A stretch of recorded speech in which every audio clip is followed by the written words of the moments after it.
Okay, we're recording. Haven't done one of these for ages. Joined by Seadon Baker, one of the co-founders of iLab, now sole runner, I guess, after a couple of years ago you bought out the other fella? What was the Yeah, thanks for having me on, Jimmy. 2019, April 1st. Brought out my co-founder and returned flying from solo the ever US. since. Yeah, it's been a wild ride. Wild 3 years yesterday or a couple of days ago. Yeah. I might just need you to probably sit a bit closer. Yeah. But we should be able to hear you there. 3 years? What's today? Yeah, 3 years on the first, a couple of days ago. Here we are. So it's good to be back. Back in business, and it's all been going like pretty fast uphill directory, I think, since we first touched down a few years ago, and you must be pretty happy with how it's going. Huge amount of changes. I guess having some time away from the brand for a couple of years really gave me an outsider's perspective looking back in, and then to be able to get the opportunity to come back and I guess to some degree do it all again. Yeah. Because when did you start it? Was it about 13 years ago now? Or over 14, 2007. Yeah. So it was like June 28, 2007 is when it all kicked off, and then it's been a wild ride ever since. And then how did you start? Because you're in the motocross background.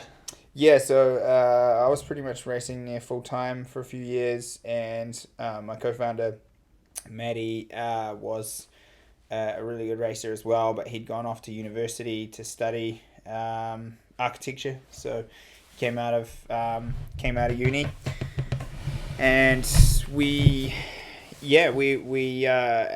both shared a passion for I guess kind of branding and making things look cool and detailing, and I was always personalizing things with my graphics, and just anywhere we could make something look special we would. Yeah. We got together and started talking about this idea of actually creating, well, we sort of basically created a mini race team which was called the iLab Syndicate way back in Sick. 2006-7. And the riders wore neon pink helmets and black gear, and kind of the premise behind that was an upside down exclamation mark, so kind of making a statement. Oh yeah. But ironically, the logo wasn't actually upside down at Yeah. the very beginning. And we were making we basically figured that the whole sport and scene in action sports was a little bit bland back then, and so we thought, well, why not bring like a crazy neon helmet and some weird color, and I suppose create unintentionally create an identity. Yeah. And that was how it all. So it was going down like the clothing branding route, the idea from the get-go, or is it just kind of materialized from there? Both. So we had some decals, so we were decaling motocross bikes, and actually we had like snowboard decals and skate and all kinds of crazy stuff, and then also a little apparel line, and basically because we thought, well, t-shirt had a blank canvas that you could express yourself with art and crazy prints and stuff as well. Yeah. So and I guess the moto decal stuff got a little more traction earlier on, and then it took a couple of years for the apparel to kind of gain momentum, and then it really started taking off, I guess, in the third and fourth year. Yeah, because you definitely see quite a lot of it these like around New Zealand, and I think originally it was that kind of bogan motocross rider would be the person that you'd see wearing it, and it's kind of gone like lifestyle.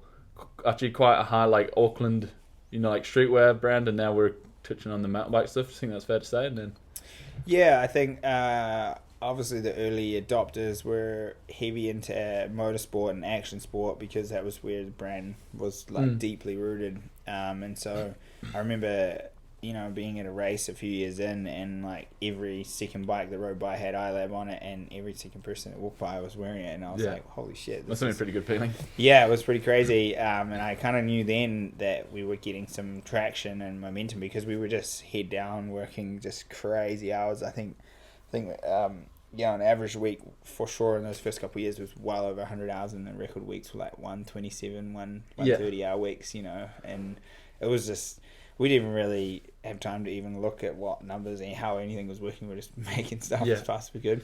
Did you go to like any like business, like college or anything, or was this just all stuff off your own? Yeah, well, sorry, no, didn't. I left school at 16 to go racing, pursue racing career, through to 20.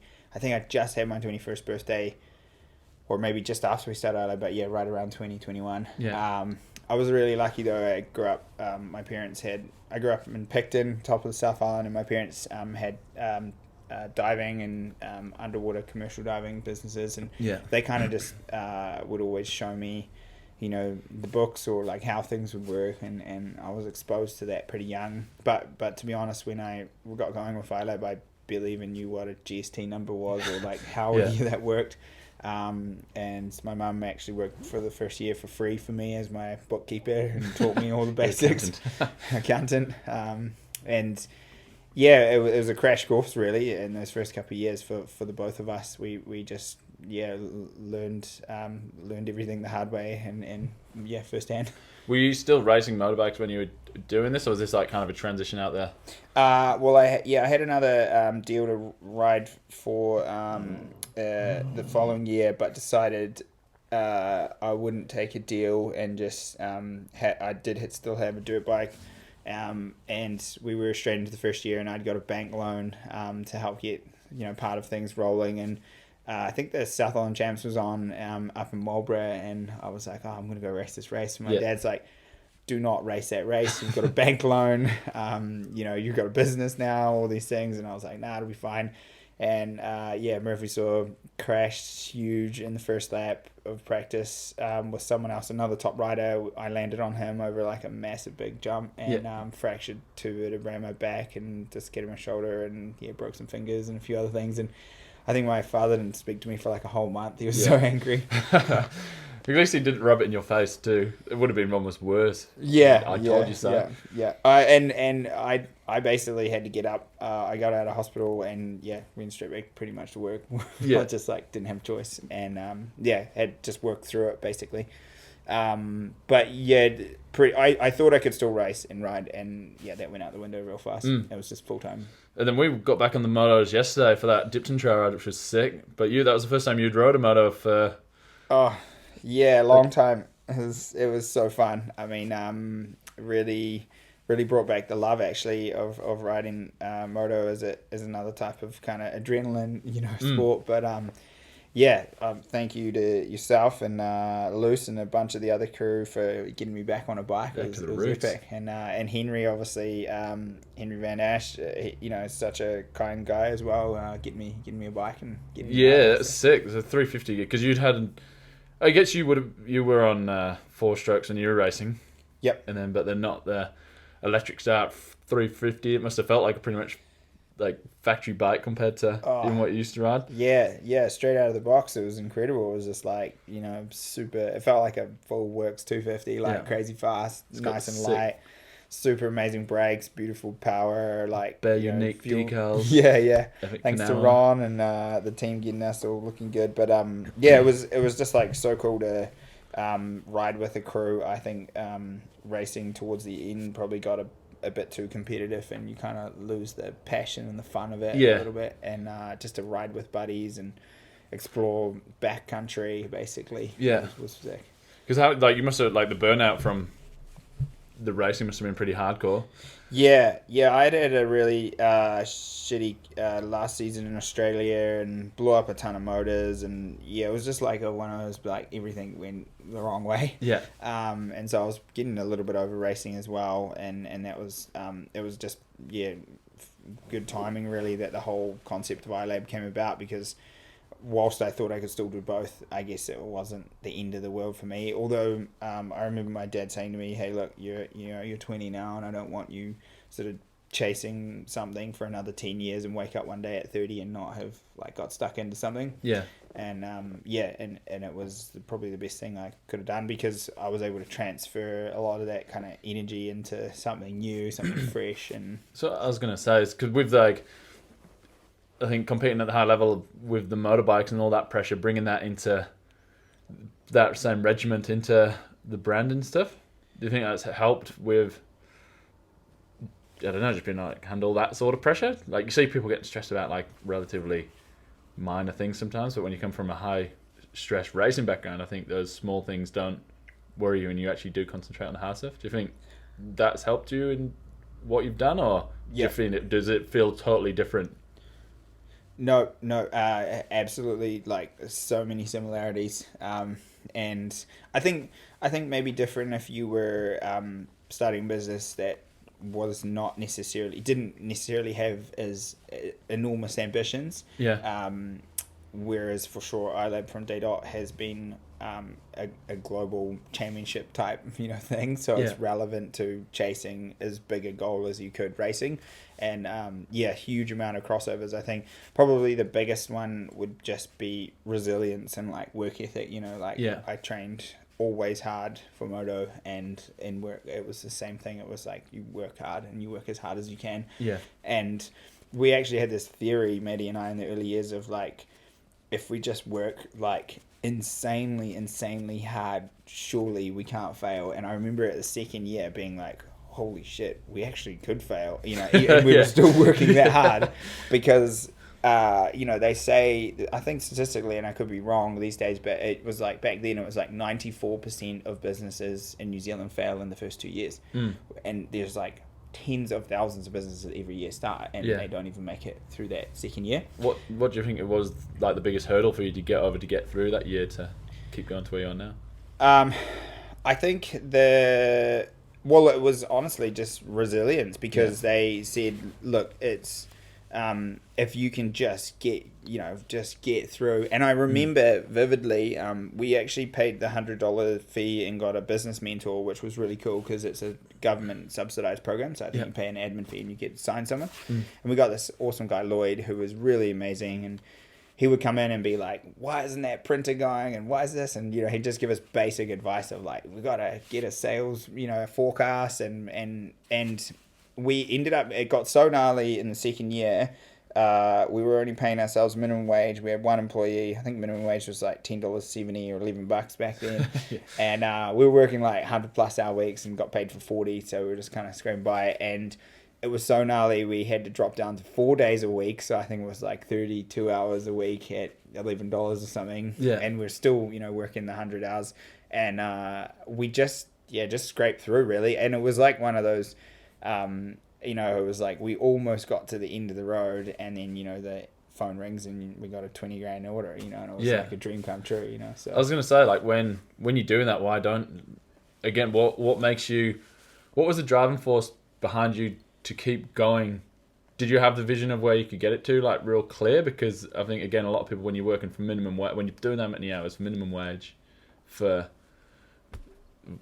essentially bugger all, like this, to drive you through, that's pretty hardcore, but you must have a pretty clear motive to where you want to get to, and you could see it come to fruition. Totally. I mean, it's always been about, for me, trying to get on the global landscape, and so we knew we could be successful in New Zealand if we tried hard enough, and so a lot of people have asked me, did you ever think it could get to this? And I did, because I believe that we could get to this scale in New Zealand. I didn't really know what it would look like, but I knew we needed to do something incredible in New Zealand and then get Kiwis behind us to take on the world. So that part of the chapter's been a belief of mine from day dot. But I think it's probably been a combination of that, and then the other half is that we just physically didn't, we just were like, we'll just do whatever it takes. Like, I'd rather die trying, So, that's probably what helped carry it through, is just like that sheer, just like,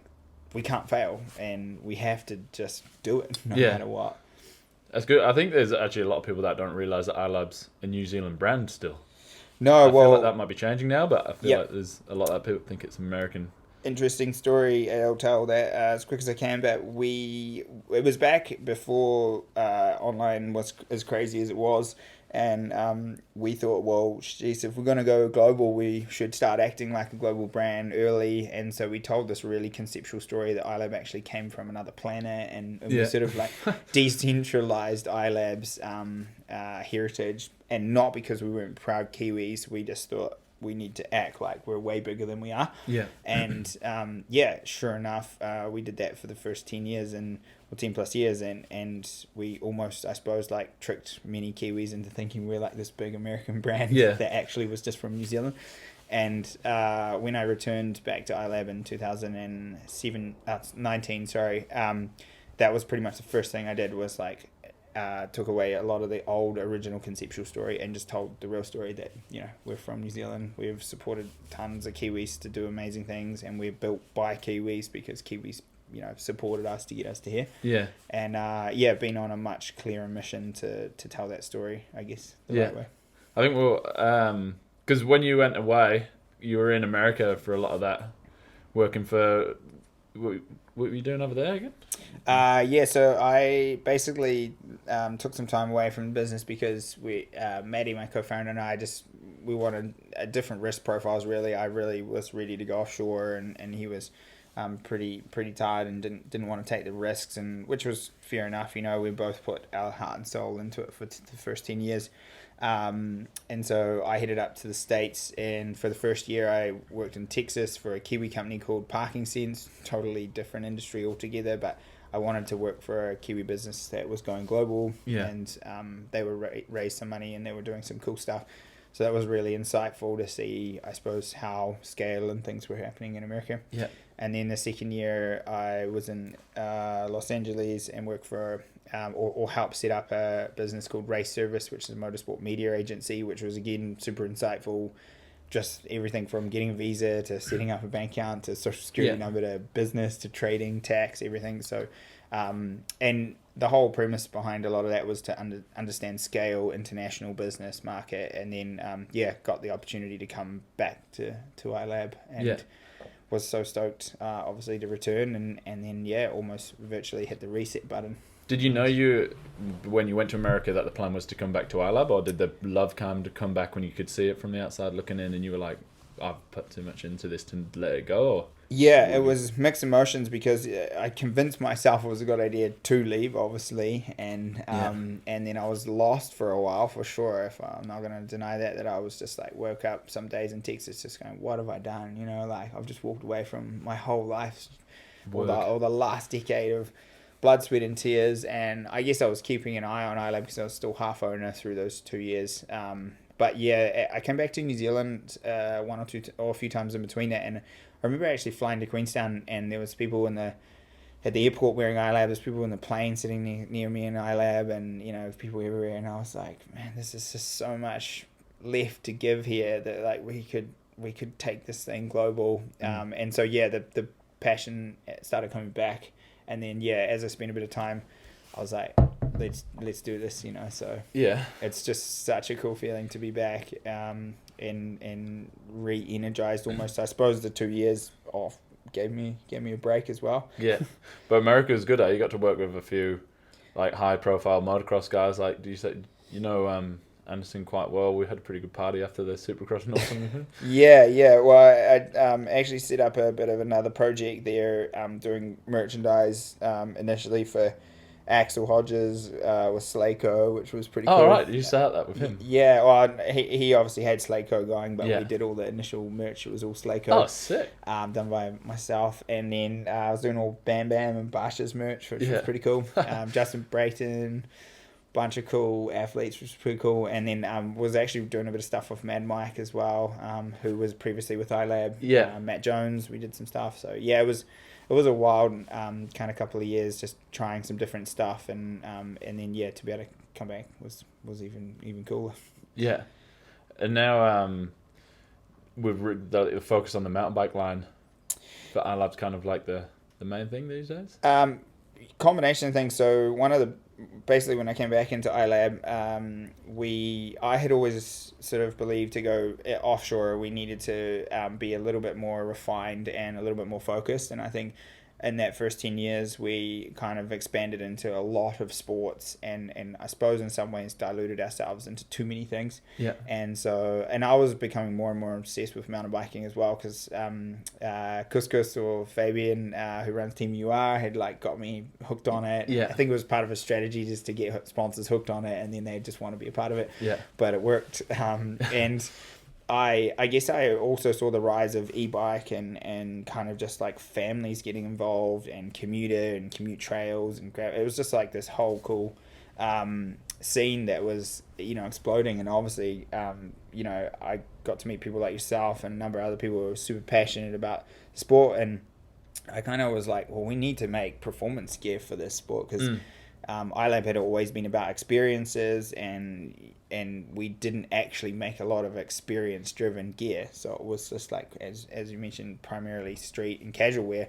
So set about basically I got to work with some amazing new designers, and they're in the team today in building like just incredible experience driven gear, and a lot of that is led by high performance mountain bike. But we actually have been in the background building a huge amount of other products, whether it be merino or wood fiber, like layering systems for different types of experiences. A lot of it led by ride, gravel, endurance versus trail versus hardcore downhill. And then we have a lot of really cool like street, city, commuter performance gear as well. So like super nice shells, raincoats, different things to get you from A to B, and kind of, but also a lot of ventilation tech kind of stuff. So and then virtually I'll speak about it here really quick, but we're pretty much relaunching the brand this year in its new position as I guess loosely defined as the word athleisure, which is kind of where Lululemon and all those brands sit. But our take on that is ride leisure, because essentially we're led by the idea of ride. But we're also building a lot of really nice technical product to kind of get you on and off the trail, basically, like a tech denim short that you can ride on but work in. Well, the LWB trouser is like the big one for the casual wear, like ride wear crossover. And you see like a lot of people riding in jeans, but they're just like normal standard jeans. Whereas Alab's got the I always get it wrong. LWB.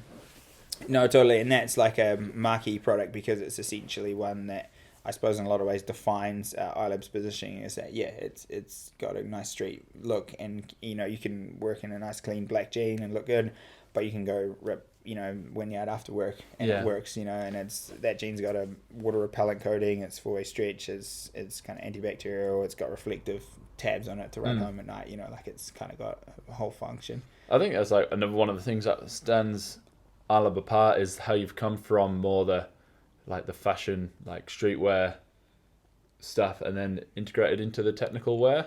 Whereas like things like you got Fox and all those that do quite a lot of casual wear, but they've started on the race program and gone the other way. And I think it's quite cool that like such a big range of stuff with iLab. It's been fun. I think that sets it apart kind of differently from other brands that are necessarily in that space, like Troy Lee. If you see like a Troy Lee casual wear thing, it's almost like, I don't know, it doesn't look like a bit of, I don't know, it's just like a Troy Lee printed shirt. It's totally, and I think that's been a really, really cool project because obviously we've been rooted in a lot of action sport, but we didn't necessarily make the product for it. And so I've been lucky enough to ride in a lot of other gear, or have grown up riding for brands like Thor and other kind of moto brands and stuff. And so I kind of know what would be awesome to build, and then it's been so much fun building it all. And then obviously working with a lot of cool athletes to refine it and make it better. So and that's where we like to have a balance, because it's not always about the ride, it's about going out after or hanging out or the rest of your wardrobe, kind of thing. Speaking of, you just signed Bass, which is, did you say he'd probably be the highest profile mountain bike athlete now on Lab? So you got like, sure. And how did that come about? Because obviously he's, tell me, how did that come about? It was all super awesome that Crankworks pushed on to make New Zealand stop work in a really challenging climate, and obviously it was super cool that a lot of international athletes still got on a plane and did 2 weeks quarantine and like come here to compete. And I knew of Bass for sure, obviously, of the icon that he is. But it was really cool. We jumped on board and helped out both in Rotorua and Summer Series. And Bass obviously came down for it, and we kind of met, and I think I kind of got to spend a bit of time with him. AJ Hackett put on a bungee day for everyone, Yeah. and we got chatting there, and then he came out to the iLodge party, and then we kind of just started having a little chats about things, and I said, hey, I'm coming up to Canada in kind of April, May to be based for a while, and he was like, oh cool, let's link up, and then we got chatting about the idea of where he was headed next, and he mentioned that he would be keen to talk. He'd seen the progression that iLab was making here, and he was excited, I think, to learn that we were going global, as well. Yeah. And rest is history, really. We inked a deal, and we're just wrapped to get to work together. Like, he's got so much, he's insanely talented, but he's also got a lot of experience, in wearing gear for years. Yeah. And what he would want is the ultimate kit. Yeah. So super excited to get to work with him, and then we're announcing 2 slopestyle riders this month. Oh, sick. Should be cool. Where we able to say nationalities or no? Yep, 1 Canadian and 1 French. Ooh, so that'll be super rad. And then obviously have an incredible team of ladies as well on the team as well, which is super rad. So they're just gonna crush the world, I think, this year as well. I'll touch on the ladies in a sec, but the Canada, so like with Bass as well, going back to that. So you're off to Canada, what, 2 weeks? A few weeks, not far away now. Basically we'll be setting up office and hopefully working towards retail up there as soon as we can. Yeah. And that's iLab North. Yep, iLab North, so North American kind of base will be up in BC, and then we'll work our way, I guess, down into the States from there, but we really want to focus on BC for the next year. Yeah, cool. So like Whistler areas, you can Whistler, Squamish area, and then also spend some time in Vancouver too, because obviously there's tons of people in BC area that are into adventure, not just mountain bike, but commute, and also obviously snow and all kinds of cool stuff. So I'm going to try and spend some time in the city as well, just understand the customer, what they're up to. Yeah, nice. You are like pretty hands on with the whole brand as well. Like, you're very front line, always there. Like you're on the front line, and then obviously you deal with everything else. How do you find? Like, do you find that pretty hard to? Do you find it a bit of a juggling act, or? For sure, yeah. I'm super passionate about helping athletes and riders and things, and having been one myself and knowing how hard it is to get sponsors and all that kind of stuff, and I guess that's probably one of my most passionate parts of the business, is just working on that part. But it does take a lot of time, particularly when you got a lot of riders in different time zones, and it's just like hectic. But I've got an amazing team around me who help, and then also I guess it's a bit of a juggling act also back into the rest of the business, because having not have a co-founder anymore, I also wear the creative director hat, so I spend a lot of time with the designers. And I suppose have also been test pilot and kind of R&D and all the product as well. So you're quite often at McNally lap with a new product every week. Yeah. It's always testing and always trying to improve. And I guess the more performance based the product gets, the more R&D, the more technical it gets. So that's a big job in itself. Giving feedback and making change. Because a big thing with iLab is the experience you touched on earlier, and again with the AJ Hackett stuff, that was all a bit like collab, iLab, heli bike adventure. Have you got any big collab stuff planned for Canada yet that you can say? Have you got any? Yeah. I can give a few hints as to what's in the pipeline, but obviously huge fan of Crankworks and their I suppose their ethos of just kind of making those events so like widespread and family orientated. You can go and ride with riders and be on the trails and go watch events, and it's just such a cool experience. And we've been lucky enough to work with the New Zealand crew, and then got to meet the Canadian team as well, the global team, and there's been some really exciting stuff in the pipeline there. Cool. So. How many people have you got over in Canada? Because you got the a little fleet of ambassadors as well.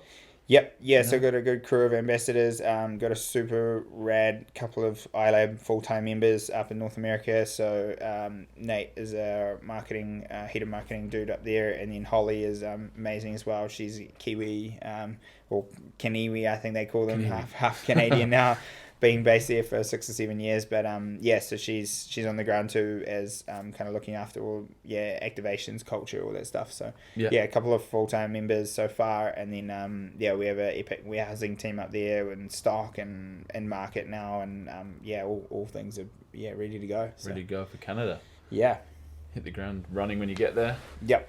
And then from Canada, I guess the next thing is, where do you go from Canada? What's the plans? So yeah, we'll get over to Austria is the plan for Crankworks around there, Innsbruck, which will be super cool. And then we've got some awesome crew in France as well, having worked with Couscous and Team UR for a while. And yeah, just some rad members over there, and obviously set up some whiskey dens. We've got our slope rider is French based as well, which will be rad to kind of kick things off of him. So yeah, definitely an exciting focus for Europe leading into 23. Yeah, and for me personally as well, I'm excited to split my year to some degree into thirds, with a third out here in New Zealand, a third in Canada, and a third in Europe is the plan. So, okay. A lot of the how do you feel the iLab party reputation is? Because I guess it's getting pretty big. Is this something that you want to try and mellow out, or like? Yeah, or is it just natural? It just seems to kind of happen. I guess it's quite natural. Yeah, it is really, and I guess the early days of iLab, we had a lot of parties actually, and we would regularly meet people years later saying, "Oh yeah, I went to this crazy party in this warehouse, and I think it was these iLab guys, and they had a mini ramp in there, and a skateboard flying, and there was dirt bikes and people racing." It was just like, and I suppose we just saw them as celebration opportunities, and that's a big thing in this day and age, is that I guess people, you get so busy that you sometimes forget to stop and like enjoy the moment. And it's been fun to be back at the brand, and I suppose bring people together and then celebrate that, and and that happens to often be in some sort of form of party. But yeah, it's quite natural when we're at, because we hadn't really met, I don't think, when I was at the last Supercross.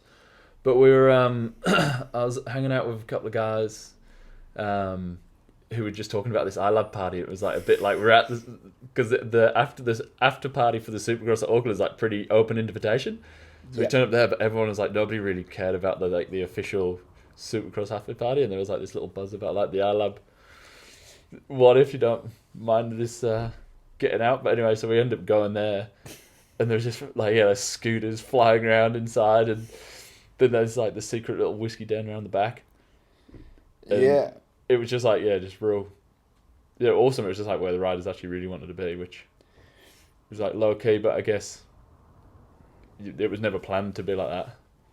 No, I mean, definitely a lot of the parties sort of end up on taking their own path into the night. But yeah, it's just again, like that was a classic example, right, of a few people coming and a few other buddies and a few more, and then someone, a rider, and Ben Townley, who's an amazing, Kiwi motocross racer as well, sort of like, we should come, and I know that he's always been a huge supporter of us as well, and one thing leads to another, and people get together and have a good time, and I think that's just like turns into such an epic time. So I mean, I can't wait to do that in other parts of the world as well. You know, like bring people together and celebrate it. Yeah, it's done pretty good.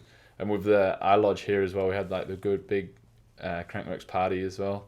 Yeah, well, that's just another. I mean, just that's like dream result really, because I'll touch on that super quick. But obviously, was out spending a bit of time riding with Rod Drury, who's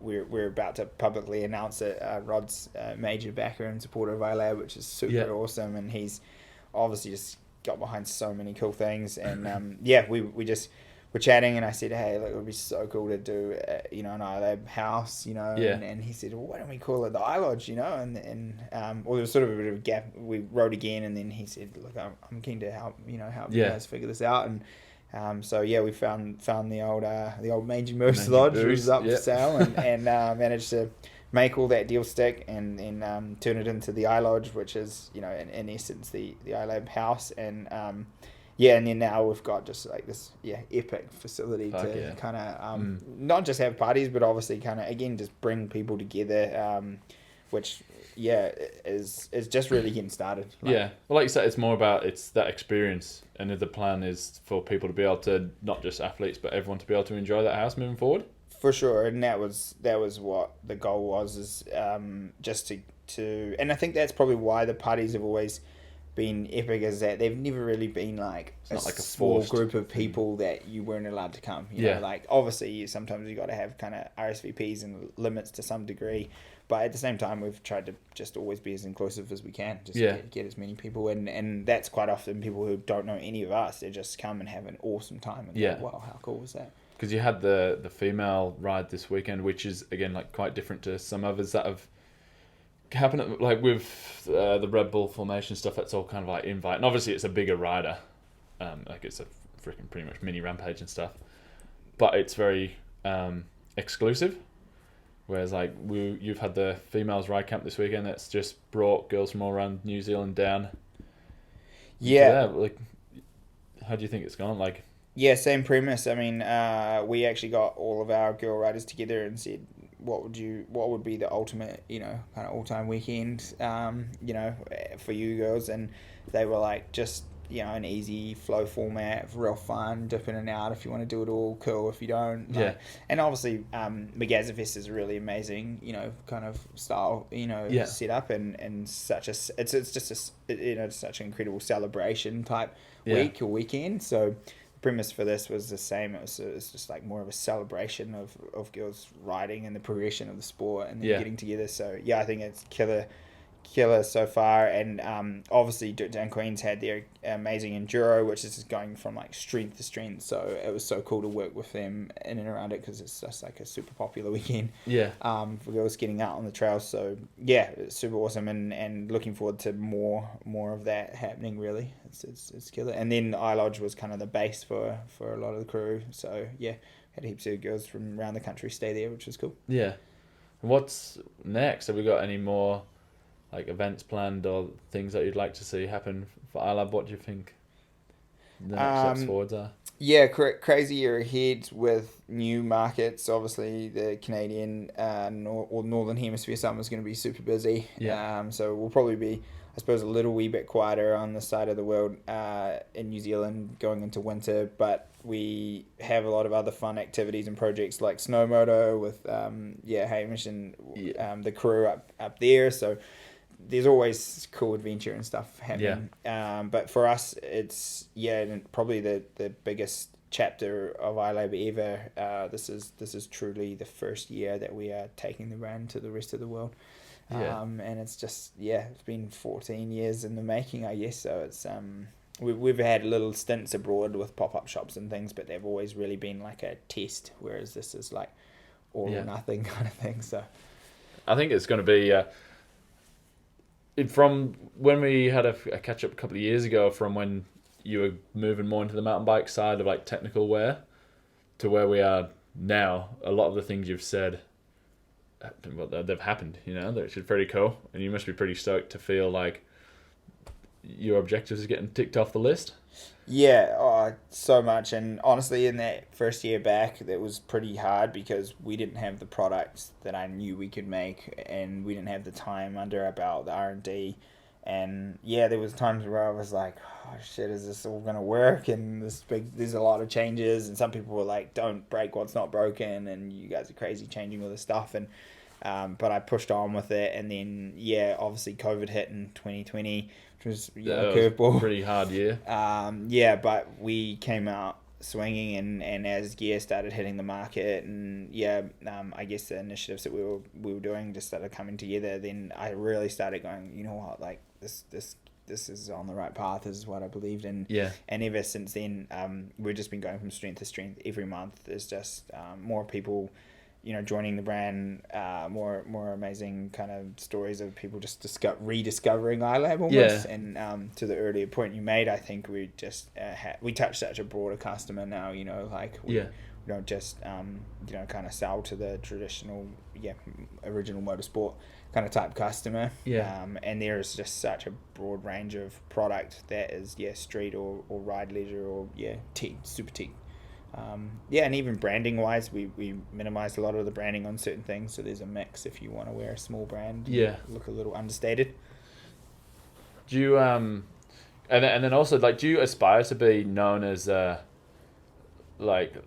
as a clothing brand necessarily, or can you see yourself being more like a Red Bull, which was because I see iLab as more like a Red Bull sort of company, where it's your bread and butter is for them it's the drink, but you look at everything they do, like they had old mate jump from the stratosphere the other year. They have all these projects, and I kind of see iLab more in line with that. Is that where you'd like to take it, or of course everyone kind of wants to be a bit of a rebel, but is that how you feel like it's going, like with the experience? Yeah, for sure. And that was, that was what iLab started as. We used to go to the races and the motocross Grand Prix and have a marquee with a mini ramp in it and sounds playing and just try and create an experience. And it just happened that we sold t-shirts and things at the time, to kind of express yourself. So it's good to be, I suppose, getting back to that. And to be completely honest, the last 3 years since my return has largely been back-end focused, so like R&D, product, building, team. We have some amazing investors now around us helping empower us to go global, and the real exciting chapter of the brand has yet to begin. So that big focus for me is moving across into the brand wing now that I know we have the product to back it up, and that's experience-led, and I kind of... I see the product as something to express yourself or connect yourself to the brand, but the real piece is kind of the experience-led area. So, do you think there'll ever be a time when you sit back, like finish whatever, and you're like, this is where I expected it to be? Or do you think you'll always be chasing that next thing? I guess it's a bit of a hard question as well, but is there like a clear vision in your head, or do you feel like there's always going to be that little bit more?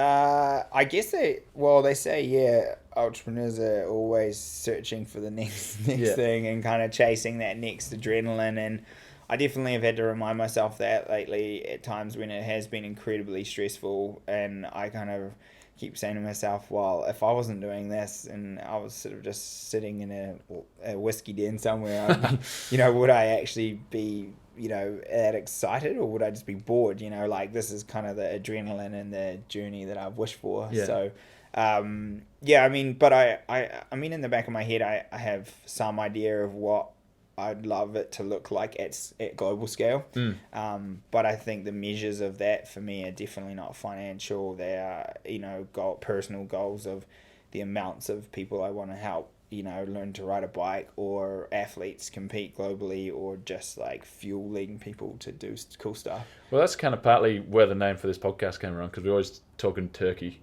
because you're always having a drink. I actually got a message on my birthday from Couscous, and he was like, because there was a picture of me and you together, and he was like, drink a couple of turkeys, we've seen you known for the turkeys. And so that's actually partly where the name came from. Talking Turkey was like hanging out with you a bit and just... I thought it was inspired by that a little bit.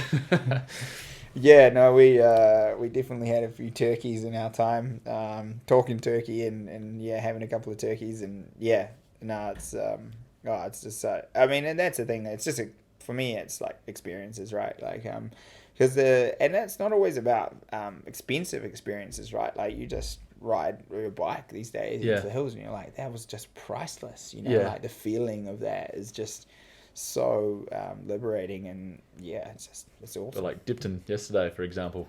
Oh, totally. It was like you get a few bushes on your arms now.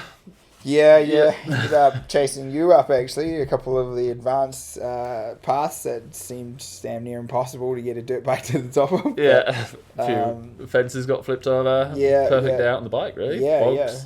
Yeah, I didn't anticipate to do a flip over a fence, but yeah, it was good fun, good test. I kind of and you actually said a really cool point between those two laps is that, it wouldn't.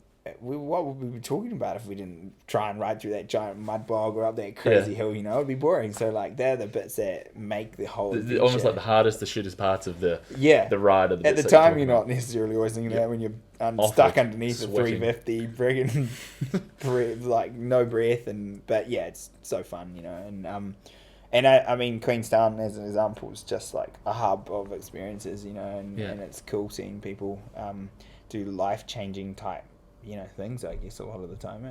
Yeah, and then I don't really know how to wrap this up too much, but like just for you, what has been like the biggest drive to get through this? Like who's helped you, I guess, the most yourself to get to where you are? Yeah, it's a really good question. I guess my parents for sure have been incredible supporters for me through a lot of this, and they really just taught me resilience, and hard work ethic, and I think that's something I don't always see in the newer age, and you often also don't see people being grateful for what they have, and I was incredibly lucky growing up to do a sport like motocross, which costs a lot of money to do. But I worked on the boat every school holidays and every moment I could, helping mum and dad with things. And I had a little wee, black book that we kept my hours, and and they said, well, we'll go halves in your first bike, but you got to work your ass off to save up, And I think a lot of people just sort of miscalculate that these days and just expect that they should have something. And social media is a blessing and a curse, in that world where it just creates this enormous perception to everyone that everyone has everything and they're all happy and all these things, but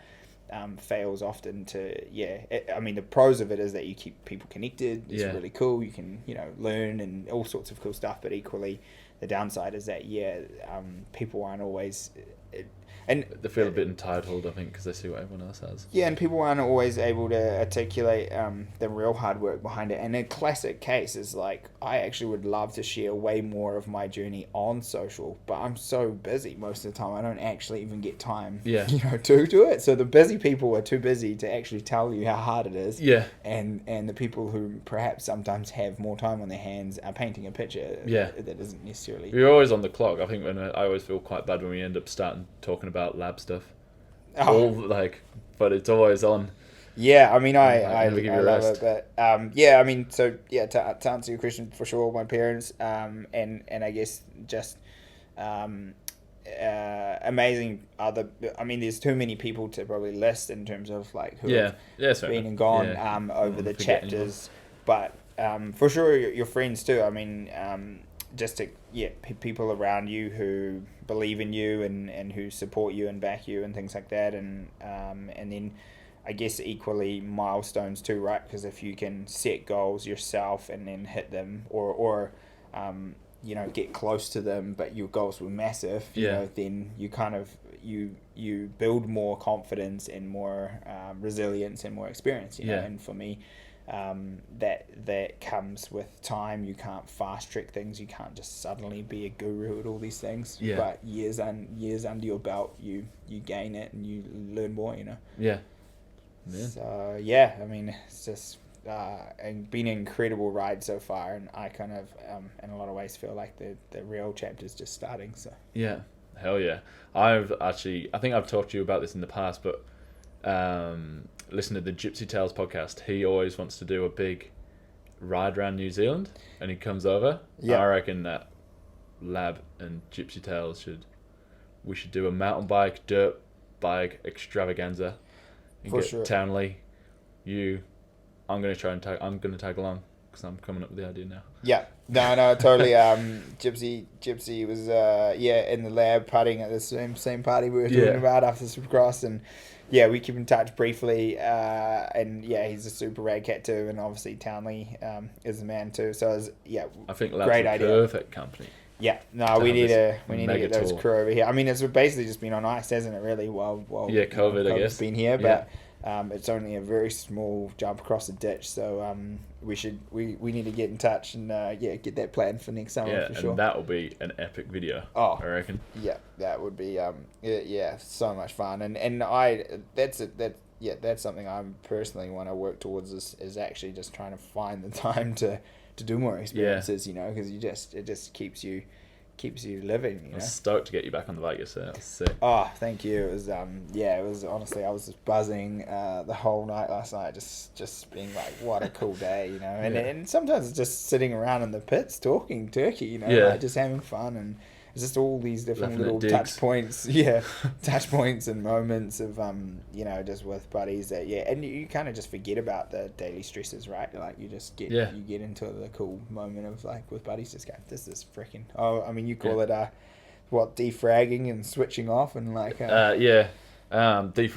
No, what do I no, call what it? were you calling it? You were decompressing. Decompressing. Yeah. Decompressing is a good Got to. terminology for sure, and that's I guess I've been learning that too in these latter years is around almost taking a high performance program to business, right, and then trying to find like the rest days and the you go hard and the sprints and that sort of stuff. Yeah. So to your earlier question around similarities from racing, I do genuinely feel like I'm back at a high performance phase of my career. Sick. But in the form of business and versus racing.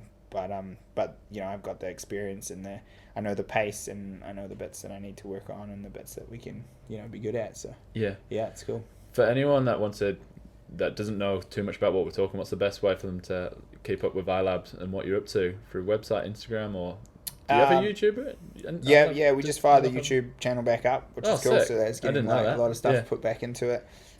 Heaps of films in the works, but primarily I guess social media is where a big kind of voice is, but definitely we're about to do a massive overhaul of our kind of email and kind of community bases and stuff like that. Yeah. And we're going to be working a lot harder to kind of communicate in different ways to different people because not everyone wants to see the same thing. So it'll be cool to jump on that as well because that's going to be a pretty cool stream of like clever communication. So that's just at iLab on the Instagram, but then it's like at iLab North. So iLab Canadian is stuff. kind of the global platform. At iLab North is all of the North American side, and then iLab World is actually all crowd source, so that's all just fans doing sick. cool stuff. Yep. And then iLab Women's actually getting more and more powerful now with a bunch of amazing ladies getting behind that as well. So there's quite a few different platforms, but we kind of don't believe it's all one for everyone. So. And then, so I've been asked as well, where does the name iLab come from? Can this be disclosed? Is this top secret and everyone has to guess? I think it's best left as a guess, but I guess it's was it a bit of an abbreviation for some stuff, but I'll leave you to guess that. But my thoughts towards it is that it would be really cool that we are strong enough at some point in the world that it's a bit more like a dictionary where it becomes a real word. And next to that is a definition of what that word means. And for me and the team, that new sort of new and improved definition is very much a meaning of power and identity that is there to inspire others to learn how to let go. And when you know how to let go of the things that are holding you back in life, then you can start to understand how you can live a world without barriers. And if that can become a definition in a dictionary somewhere, then that would be pretty cool. Nice. And I guess, and then to that, because I always thought it used to be called Quali. When I first saw it, I thought it was Quali. That's amazing that you say that. And then, but that's because it's upside down as well. So why is it upside down? That I can tell loosely part of the story for that. So it didn't begin upside down, as I mentioned. It happened over time, and we're actually thinking about doing a wee piece on this like journey of how it got upside down. And it actually all started with the website, because it was cool to advertise your website back in the day, like www.ilab.com. And we flipped the website, and then we also got a bunch of tags made with this little secret message on the inside, but the iLab logo was the wrong way up. And we were like, oh, we'll run with it anyway, because we couldn't afford to remake the tags. And so it was kind of this combination of like by accident / we had flipped a few things, and then we sign wrote the van with this giant website upside down on the side of it, and people were just like, what the heck, And so one day we were just like, you know what, we're just committing, and so we trademarked it upside down, which got bounced initially because they're like, oh, there's a mistake, and we're like, no, it's meant to be upside down. But yeah, it was just like a progressional thing in those first few years, but in these latter years, we've really, really started to believe that, the power of it actually being the right way to the wearer and the wrong way to everyone else is actually just like a massive reminder to you that it's about your life and about the journey you're creating and not everyone else. Sick. So, but yeah, there's all kinds of stories as to why it's upside down and all kinds of pronunciations of it. Yeah, I was quali for age until, and then when somebody told me it was iLab, I pretended that I knew that the whole time. That's awesome that you pronounced it quali in the first place. But yeah, it's been cool to create, I suppose, a bit of mystery as well. Yeah. We were at X Games in Texas, and people were asking, we were telling jokes like, wow, man, it's all the bottom of the world, it's all upside down over there. If you had tough blocks at a Supercross, I'd be like flipping the tough blocks are all upside down. For sure. Yeah. It's a big job, honestly, trying to manage the application of it to stay upside down, because you get the odd shot being like, we put the sign up and it's the right way up. And, capsize it. Yeah. Is that where capsize came from? That was the definition of it, yeah. So we just literally named that logo set Capsize, and because we joked about ship upside down. And so the main logo tee is called the Capsize tee, and then a lot of people know it as. It would be ironic if you had a boat, an iLab boat. That's next, iBoat. Yeah, and actually we probably should put the logo the right way on the boat. Yeah. Just for the day that it capsizes, it'll all come together. Yeah. Now we do need to look into an iBoat. Rod's obviously pushing the envelope on the wake surfing, and he's going a whole another level to E and all sorts of cool stuff. So there's some cool stuff in the works there. Wicked. Maybe that's the iBoat. You never know. We've got an iTruck now with the Defender as the mascot, which is cool. So that's killer, and the iLodge, and there's just sky's the limit, really. Yeah, no, I'm excited to be able to witness it. I'm stoked we've finally got this done. So I'll just cheers for joining me in the busy schedule. Thank you for persevering to pin me down to get together and do it, because I know it's been a long time coming, but so pumped to obviously get the opportunity to catch up and tell a bit of the story. Wicked. The next chapters everyone else is to help write. So and now we're off to Wilbar to finish off this ladies' weekend. Should be fun. We'll round it up. Thanks so much. No, cheers for that.